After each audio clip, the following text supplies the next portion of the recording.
नहीं देखा, लेकिन काश आपने उनसे बात ना की होती। ठीक है, जो हो गया सो हो गया, लेकिन अगर वो दोबारा यहाँ आए तो तुम बात मत करना। मगर मैंने तो तुम्हारी मदद करने की कोशिश की थी नरगिस। मैं तो हैरान थी कि ये सब क्या हुआ। मैंने तो सोचा था कि तुम्हारा शौहर मर चुका है, लेकिन बाद में पता चला।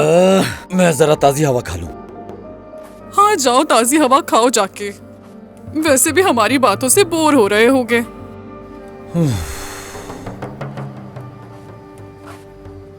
अल्लाह सब्र दे। तंग आ गया हूं मैं इनकी बातें सुन सुनकर। समझ में नहीं आता ये औरतें इतनी बातें कहां से लेकर आती हैं।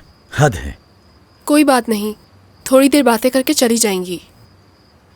अच्छी तरह से जानता हूं जो ये बातें कर रही हैं। क्या मतलब है आपका? ये हमेशा पैसे मांगने के चक्कर में होती हैं। जानता हूं मैं इनकी नीयत। बस न चले तो रोज मांगने आ जाएं। हाँ, कैसी बातें कर रहे हैं? तुम इन लोगों को नहीं जानती हो आलिया। ये सब एक नंबर के लुटेरे हैं।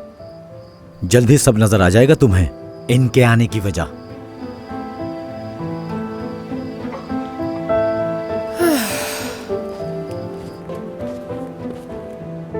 बहुत शुक्रिया आलिया बेटा, खुश रहो हमेशा।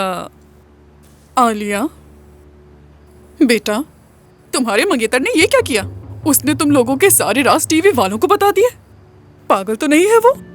क्या बात है, क्या वो तुमसे प्यार नहीं करता? हाँ, अगर आप क्वालिटी एंटरटेनमेंट YouTube पे देखना चाहते हैं तो यू मस्ट सब्सक्राइब टू आन टीवीज़ YouTube चैनल। आन, a very happy first anniversary.